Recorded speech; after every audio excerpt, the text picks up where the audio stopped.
Hormuz జలసంధిని దిగ్బంధించిన Iran మీదన 2 రకాలైన వ్యవహారం జరపొచ్చు. ఒకటి, ఈ 60 దేశాలు నిన్న మీటింగ్ అయినాయి. ఈ 60 దేశాలు కలిసి అమెరికా, ఇజ్రాయెల్‌తో కలిస్తే ఇరాన్ బూడిదవుతుంది. ఇరాన్ సైన్యం ఏమీ చేయలేదు. సర్వనాశనం చేయొచ్చు.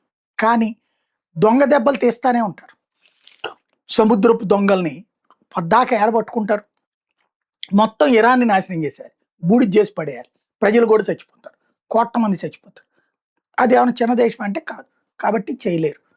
అందుకని అమెరికా, ఇజ్రాయెల్ యుద్ధం చేసుకొని ఏంటంటే వాళ్ళతో జట్టు కట్టట్లేదు యూరోపియన్, నాటో వీళ్ళు. గల్ఫ్ దేశాలేమో అమెరికా నువ్వే వెళ్ళి యుద్ధం చేసి మమ్మల్ని కాపాడని చెప్తున్నాయి వాళ్ళు.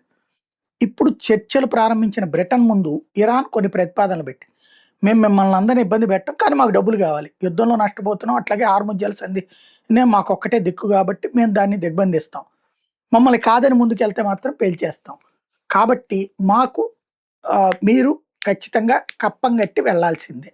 ఒక్కొక్క షిప్కి ఇప్పుడు 19 కోట్ల రూపాయలు ఇండియన్ కరెన్సీలో వసూలు చేస్తున్నారు.